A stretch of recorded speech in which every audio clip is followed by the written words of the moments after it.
할렐루야. 네, 오늘도 우리를 사랑하시는 주님의 은혜와 복이 우리 안에 충만하기를 주님의 이름으로 축복합니다. 네, 지난 시간 바로 앞에 5절 말씀에서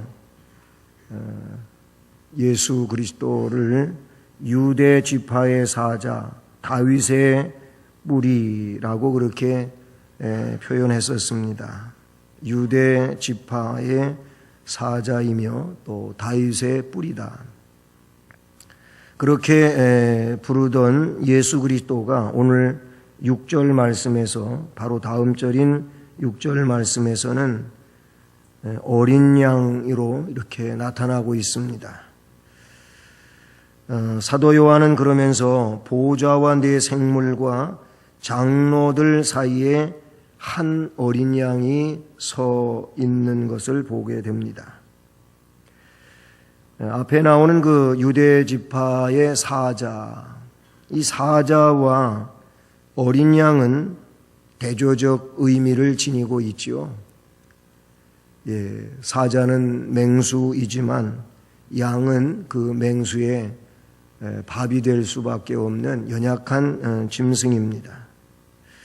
사자는 힘을 상징하고 또 반면에 이 어린 양은 유순함 혹은 먹잇감으로 이렇게 상징됩니다. 사자는 왕이고 심판자를 말하지만 어린 양은 희생자이며 그 희생 때문에 구원의 은총을 베푸는 이런 내용으로 우리가 생각해 볼 수가 있습니다. 근데 오늘 이 말씀에 보면은 전체적인 내용은 그 어린 양에 대한 찬송인데, 그 어린 양은 어떤 일들을 감당하신 분인가라고 할 때, 먼저는 이 어린 양은 일찍 죽임을 당한 그런 어린 양으로 표현되고 있습니다. 6절에서 이렇게 보좌와 네 생물과 장로들 사이에 한 어린 양이 서 있는데 일찍이 죽임을 당한 것 같더라. 이렇게 표현되어져 있고, 또 뒤에 9절에서도 그들이 새 노래를 불러 이르되 두루마리를 가지고 그 인봉을 떼기 합당하시도다. 일찍이 죽임을 당하사라는 말씀이 거기도 기록이 되고 있습니다. 일찍 죽임을 당한 어린 양.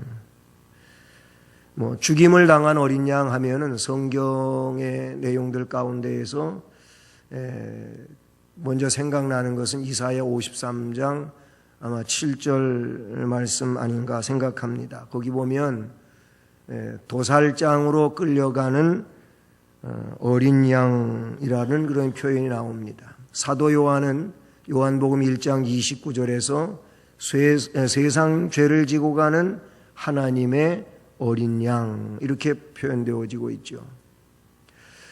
아브라함이 모리아산에서 이삭을 번제로 제물로 드리려 할 때, 하나님 명령을 따라서 그렇게 하려 할 때 하나님께서 그 말씀을 따라 행하고자 하는 아브라함의 행동을 멈추게 하시죠. 그리고 대신에 그 뿔이 수풀에 걸려서 도망을 가고지 못하는 이 양을 잡아다가, 이 염소를 잡아다가 제사를 드린 것에 대한 말씀이 아브라함 사건에 나오고 있습니다. 죽임을 당한 어린 양이라는 그런 내용을 이 말씀에서 나타내주고 있는데, 하나님은 인간의 구속을 위해서 일찍이 구속 계획을 세우십니다. 원시복음이라고 할 수 있는 창세기 3장에 보면 거기 아담과 하와가 하나님의 명령을 거역하게 되고, 그래서 그 먹지 말라고 하는 금단의 실과를 따먹게 되고, 그 일로 인해서 이제 하나님의 징벌을 받게 되죠. 하지만 이들에게 그래도 주시는 말씀이 어떤 내용이 있었느냐 하면 창세기 3장 15절에 너의 후손과 여자의 후손, 너와 여자, 이런 내용으로서 말씀을 해 주시면서 여자의 후손과 원수가 된다는 거예요. 뱀의 후손과 여자의 후손은 계속 원수 관계를 유지하는데, 뱀은, 사탄은 결국 마귀요, 또 인간을 대적하는 이런 존재지 않습니까? 근데 그 창세기 3장 15절 말씀에서 주시는 내용이 뭡니까? 뱀의 후손은 여인의 후손의 그 발뒤꿈치를 상하게 하지만 여인의 후손은 뱀의 머리를 상하게 한다고 하는 이런 내용이 기록되어져 있습니다. 바로 그 뱀의 머리를 상하게 하는 일이 뭡니까? 바로 이 일은 예수 그리스도의 죽음에서의 부활을 나타내 주는 내용인 줄로 믿습니다. 이것은 예수 그리스도의 완전한 승리를 말하고, 그 승리는 영원한 승리를 말씀해 주고 있는 원시 복음적 내용이다. 우리는 그렇게 볼 수 있습니다. 그렇게 창세기 3장 15절에 말씀한 내용이 결국 복음서에 나타나는 내용대로 하나님은 요한복음 3장 16절 말씀처럼 세상을 이처럼 사랑하시기 때문에 독생자 예수 그리스도를 속죄 제물로 보내셨습니다. 그래서 예수 그리스도의 그 구속의 은혜를 믿고 그 예수 그리스도를 따르는 이 삶을 사는 자들에게는 영생의 복을 허락해 주신 줄로 믿습니다. 죽임을 당한 그는 3일 만에 부활하셨습니다. 일찍이 죽임을 당한 것 같더라고 하는 이 말씀은 죽음보다는 부활의 영광을 강조하는 말씀이지요. 죽음은 속죄와 구원을 의미하지만 부활은 승리와 심판, 영원을 의미하는 그런 내용이지 않습니까? 일찍 죽임을 당한 어린 양이시기에 뒤에 이어지는 말씀이지만은 찬송을 받으시기에 합당하신 분이신 줄로 믿습니다. 바로 그 죽임당한 것 때문에 우리의 죄 문제가 해결되었다는 사실입니다. 그렇잖아요. 율법의 요구는 뭡니까? 율법은 죄를 형벌로 간주하고 그 죄의 형벌은 죽음이라고 하는 겁니다. 그래서 로마서 6장 23절에 죄의 삭은 사망이라는 겁니다. 죄값은 사망인 겁니다. 죄 때문에 사망에 이른다고 분명히 창세기에 아담과 하와의 범죄 이후에도 말씀해 주셨어요. 너는 흙이니 흙으로 지음을 받았으니 흙으로 돌아가라.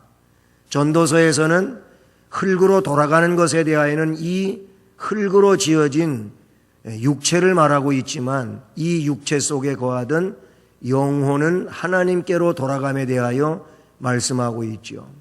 그 영은 하나님께로 돌아가기 전에 조문객들이 그 빈소를 왕래하기 전에 너의 창조주를 기억하라. 이런 말씀을 우리가 볼 수 있지 않습니까? 예수 그리스도의 죽음은 죄값을 치르기 위한 것인데 우리 예수님은 죄 없으신 분이시잖아요. 그러니까 본인의 죄 때문에 그런 죽임을 당한 건이 아닌 겁니다. 하나님의 선택하고 그 선택에서 또 하나님께서 때가 되어 부르시는 하나님의 백성들에 대하여 그 죄를 속량시키기 위하여 일찍 죽임을 당하신 어린 양인 줄로 믿습니다. 그러므로 나의 죄를 대속하기 위하여 그 짐을 담당하기 위하여 일찌감치 죽임을 당한 이 어린 양을 우리는 찬송하는 자가 되어야 할 줄로 믿습니다. 이 예수님의 죽으심 때문에 우리는 심판에서 하나님의 나라의 생명으로 옮겨진 거룩한 백성인 줄로 믿습니다. 그리고 이 내용은 이제 영원한 안식을 나타내주고 있는 그런 내용이기도 한 것이죠.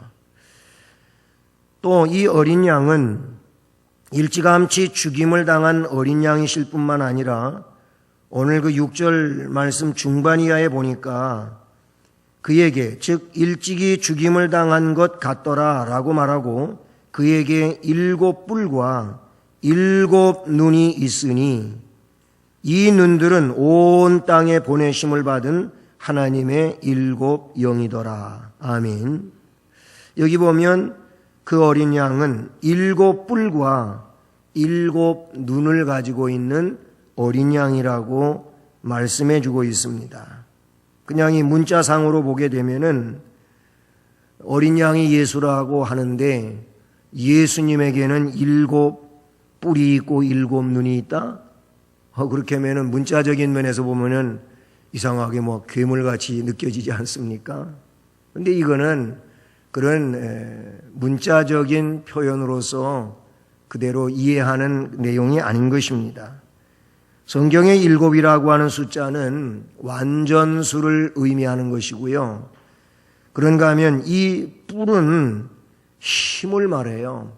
전능성을 말한다 그런 얘기예요. 눈은 전지 혹은 지혜로움을 말씀한다는 겁니다. 그러면 이 내용들을 해석으로서 종합해 보면은 7뿔과 7눈은 완전한 힘과 완전한 지혜를 가지신 분, 그분이 누구냐면 일찌감치 우리의 대속을 위하여 죽임을 당한 어린 양이시다.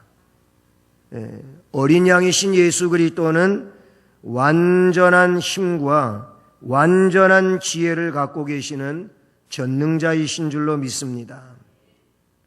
예수님은 하나님이시잖아요. 예수님은 창조자이시잖아요. 그래서 창조할 때에 특별히 인간과 관계된 창조에서도 성삼위 하나님이 함께 창조하셨음에 대한 말씀을 담고 있어요. 그래서 우리가 우리의 형상과 모양대로 사람을 만들자라고 했습니다. 예수님은 전능자라 그런 얘기입니다. 예수님은 모르시는 것이 없으십니다. 그래서 적어도 6개월 전에 나다나엘이 무화과 나무 밑에 있었던 것도 알고 계시는 하나님, 그러니까 나다나엘은 그 말을 듣고는 깜짝 놀라는 것이죠. 어떻게 나를 아십니까? 왜 모르시겠습니까? 우리의 과거와 현재와 미래, 아니 우리의 영원한 미래까지도 다 알고 준비하시는 그런 주님이신 줄로 믿습니다. 이렇게 완전한 힘과 완전한 지혜를 갖고 계신 그 어린 양은 오늘 그 말씀의 6절 마지막 부분에 보면 이 눈들은 7눈이라고 그랬는데 이 눈들은 온 땅에 보내심을 받은 하나님의 7영이더라. 아멘. 이것은 완전한 영적 지혜를 말하는 것이고, 그러므로 예수 그리스도는 전능하시며 전지하신 분이심에 대하여 나타내주고 있는 말씀인 줄로 믿습니다. 우리 주님은 우리를 위한 대속자이실 뿐만 아니라 우리의 모든 것을 책임지실 수 있는 전능자이시고 전지하신 그런 분이신 줄로 믿습니다. 그리고 7절의 말씀에서 그분은 또 어떤 분이냐면 인봉을 떼실 분이라고 말씀해 주고 있어요. 인봉을 떼실 어린 양. 그래서 7절에서는 그 어린 양이 나와서 보좌에 앉으시니에 오른손에서 두루마리를 취하시니라. 그 두루마리를 취하심에 라고 되어 있고, 9절에서는 그들이 새 노래를 불러 이르되 두루마리를 가지고 그 인봉을 떼기에 합당하시도다. 아멘. 인봉을 떼실 어린 양이심을 말씀해 주고 있습니다. 인봉을 떼는 일로 인해서 그 안에 감추어졌던, 숨겨졌던, 비밀로 되어졌던 이 내용들이 이제 다 공개되어진다는 겁니다. 물론 순서에 의하여 첫째인, 둘째인, 셋째인 이런 식으로 순서를 따라서 내려가면서 그 인봉되어진 내용마다 우리 예수님께서 개봉시킴으로 그거를 들춰내므로 그 모든 것들이 드러나게 된다는 사실이죠. 예수 그리스도 안에서만 계시의 모든 비밀이 밝혀지게 되는 줄로 믿습니다. 예수 그리스도는 계시의 실체가 되는 겁니다. 예수 그리스도 자체가 계시였단 말이에요. 그런데 예수 그리스도를 창세기서부터 계속 어떻게 해요? 드러내는 거예요. 예수 그리스도를 아담과 하와의 사건을 통해서도 드러내시고, 노아 홍수를 통해서도 드러내시고, 아브라함을 통해서도 드러내시고, 야곱을 통해서도 드러내시고, 요셉을 통해서도 드러내시고, 창세기에 보면 계속 예수 그리스도를 계시하는 거예요. 그 감추어진 구속자 예수 그리스도를 공개시킨다 그런 얘기예요. 창세기 내용도 그렇잖아요. 또 출애굽기는 출애굽기대로 역시 예수 그리스도를 드러내는 겁니다. 그래서 출애굽기에서 가장 강조점이 뭡니까? 유월절 사건이라 그런 얘기예요. 그 유월절 사건 때문에 결국 애굽에서 탈출하게 되고, 탈출된 이들이 이제 홍해를 건너게 되고 광야 생활을 하게 되고 하는데, 여기 내용에 보면 전부 예수 그리스도라 그런 얘기예요. 애굽에서 장자가 죽는 죽음의 재앙 가운데에서도 죽음의 재앙이 들어가지 않는 집은 이 어린 양이 죽고, 그리고 그 양피가 뿌려진 집이란 말입니다. 그리고 그 집 안에서 양고기를, 그리고 무교병과 쓴나물과 함께 먹는 그 집만큼은 장자가 죽는 죽음의 재앙이 들어갈 수가 없었어요. 그냥 그래서 넘어간 겁니다. 그런 피가 뿌려지지 않은 집에는 장자가 죽는 죽음의 재앙이 들어갔지만, 피가 뿌려진 집에는 장자가 죽는 죽음의 재앙이 절대 들어가지 않았습니다. 그게 뭐예요?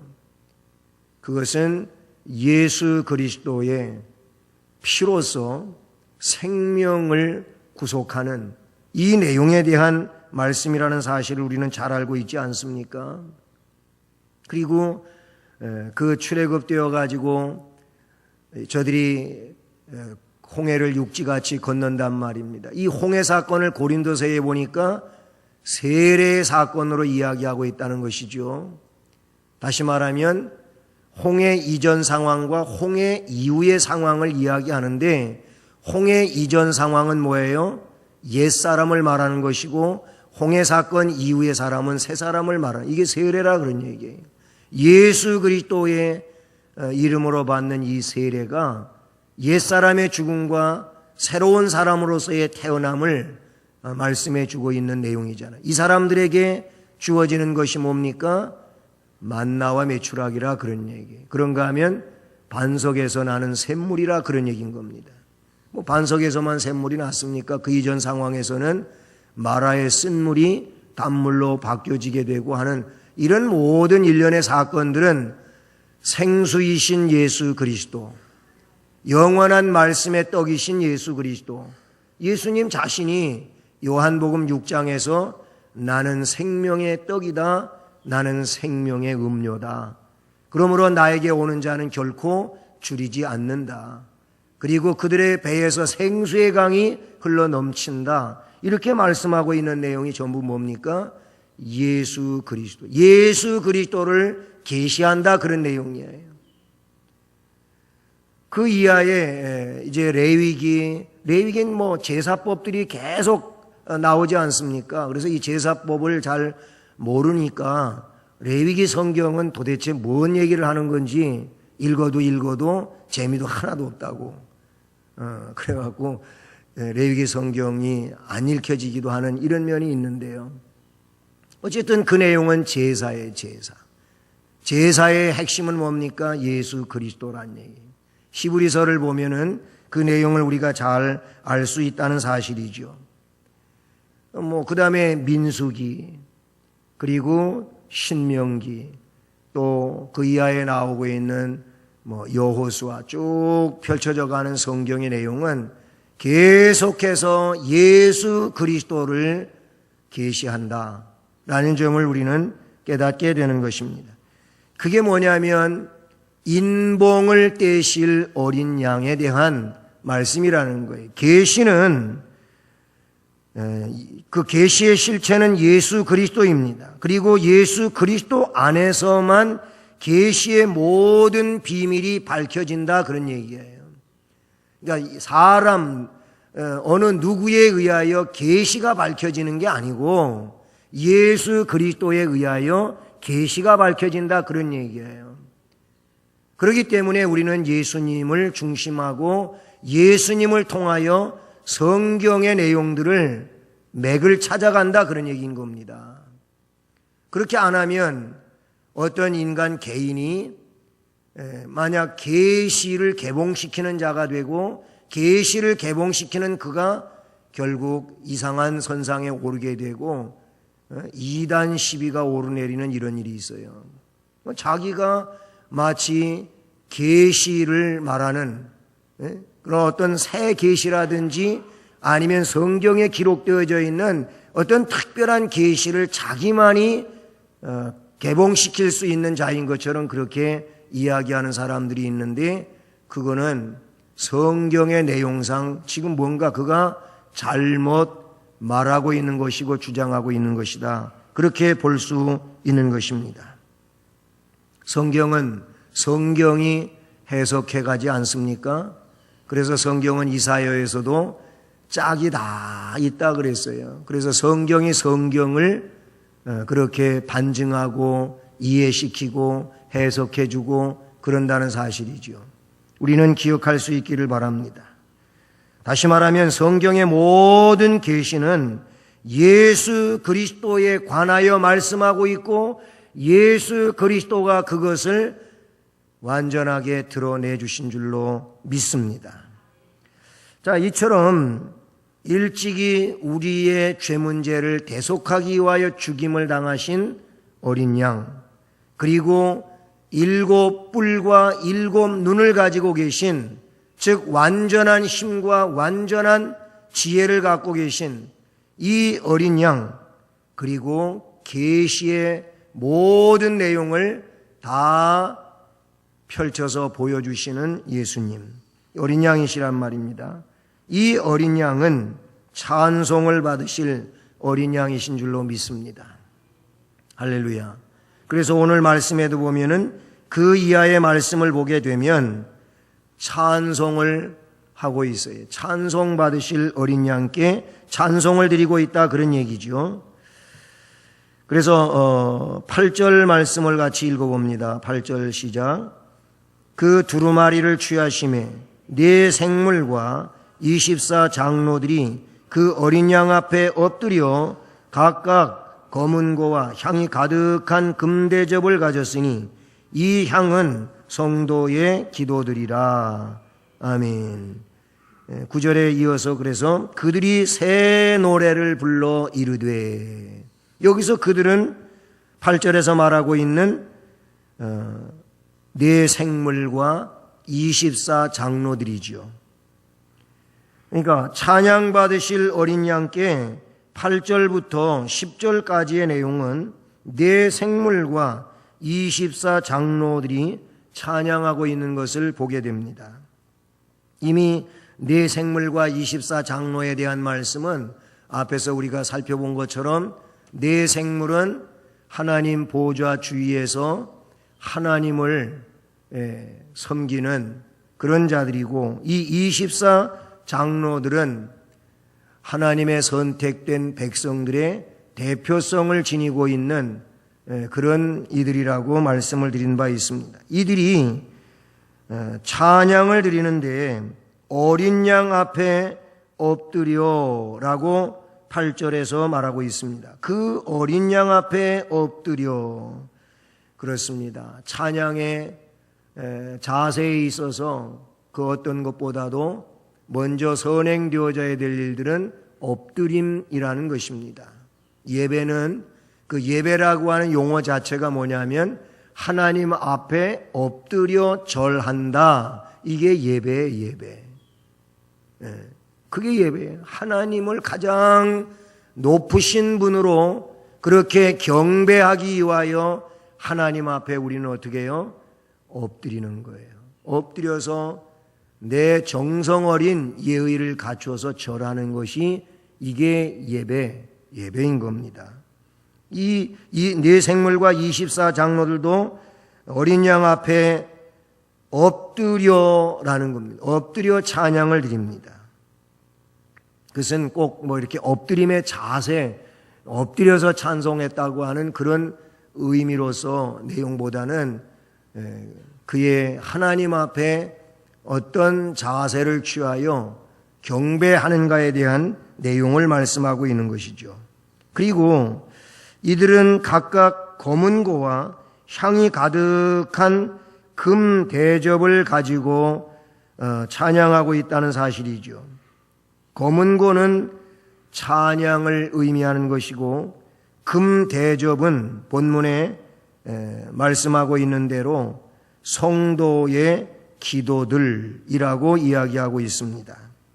그러니까 이 네 생물과 24장로들이 하나님께 어린 양에게 찬양을 드릴 때 검은고를 가지고, 즉 찬양을 하면서 성도의 기도들을 받는 이 금대접을 드린다는 것이죠. 이 또한 우리가 그러므로 이 땅 위에서 어떻게 해야 할지에 대한 것들을 깨닫게 해주는 내용인 줄로 믿습니다.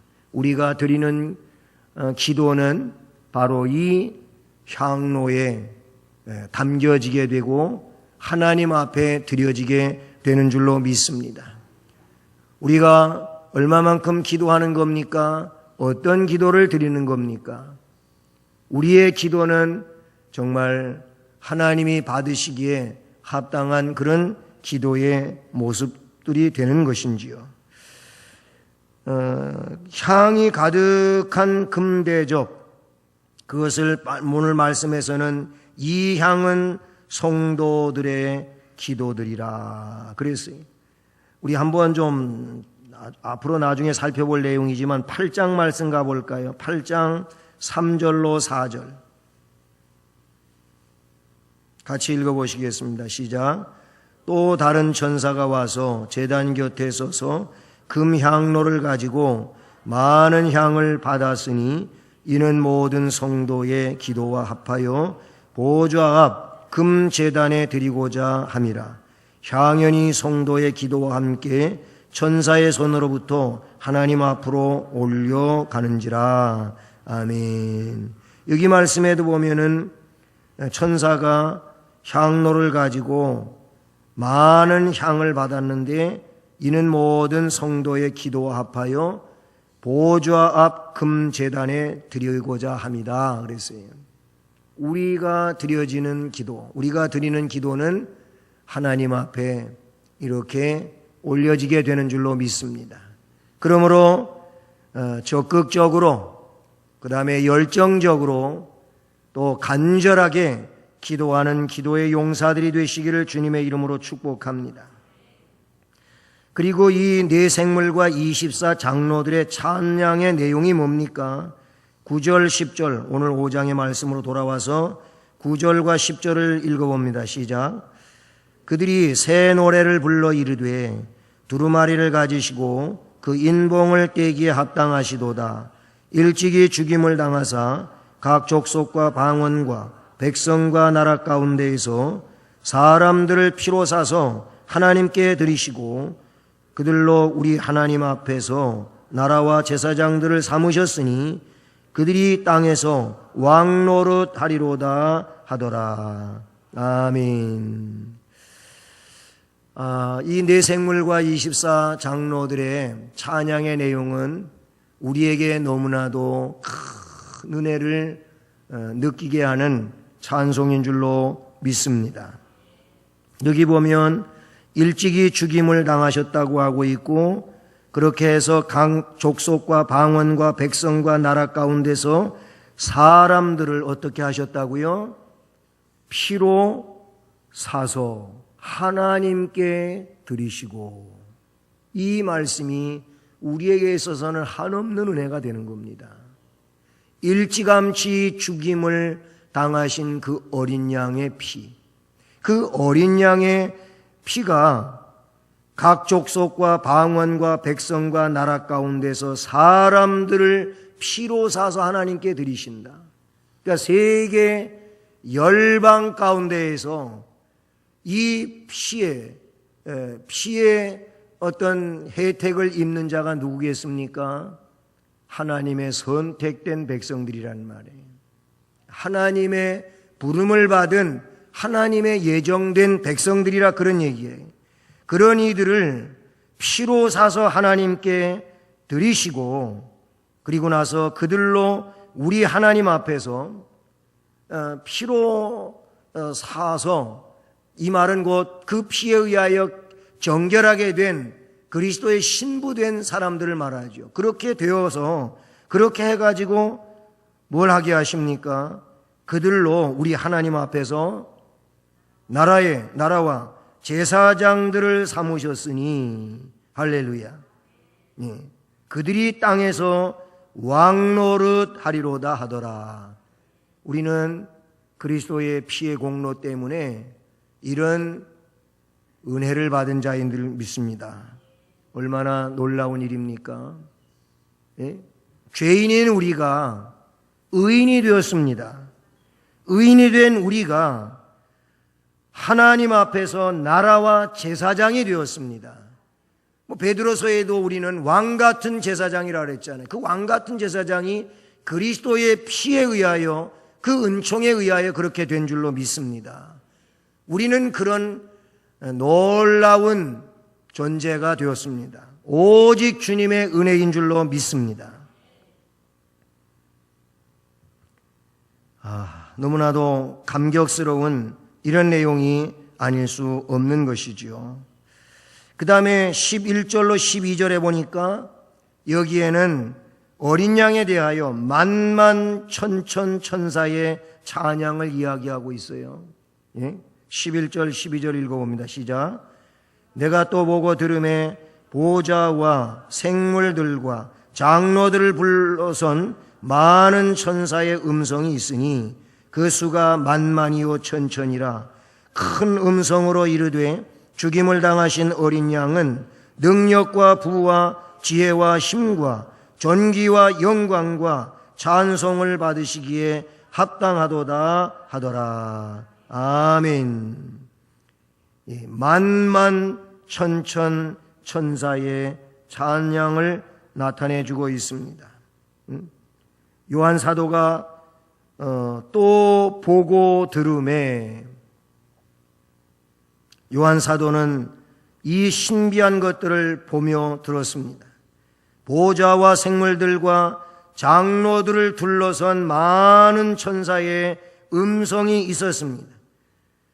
그 수는 헤아릴 수 없는 수였습니다. 만만천천. 그리고 큰 음성으로 이르되 죽임을 당하신 어린 양은 능력과 부와 지혜와 힘과 존귀와 영광과 찬송을 받으시기에 합당하도다 그랬습니다.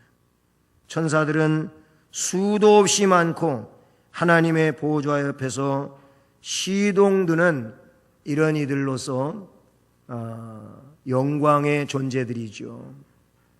이들이 역시 어린 양을 찬송하고 있다는 사실이죠. 마지막으로 모든 만물도 찬양을 합니다. 그래서 13절 말씀을 같이 읽어봅니다. 시작. 내가 또 들으니 하늘 위에와 땅 위에와 땅 아래와 바다 위에와 또 그 가운데 모든 피조물이 이르되 보좌에 앉으신 이와 어린 양에게 찬송과 존귀와 영광과 권능을 세세토록 돌릴지어다. 아멘. 예, 여기 나오고 있는 하늘 위에와 땅 위에와 땅 아래와 바다 위에와 그러면서 그 가운데 모든 피조물이라고 표현되어지고 있는데, 이것은 모든 만물의 찬양인 것이죠. 영계와 아울러서 또 이렇게 피조계에 해당되는 모든 만물을 말씀해 주고 있습니다. 그런데 이들의 찬양 역시 보좌에 앉으신 이와 어린 양에게, 보좌에 앉으신 이는 성부를 의미하고 어린 양에게 우리를 죄를 위해서 죽임당하신 그 어린 양에게 찬송과 존귀와 영광과 권능을 언제까지? 세세토록, 영원이라는 표현이 되겠습니다. 그렇게 찬양을 돌릴지어다 라고 말씀하고 있습니다. 그렇습니다. 우리는 이 말씀에서 보게 되면은, 그러니까 어린 양, 구세주이신 어린 양, 그분은 찬양을 받으시기에 합당하신 분이라는 것이지요.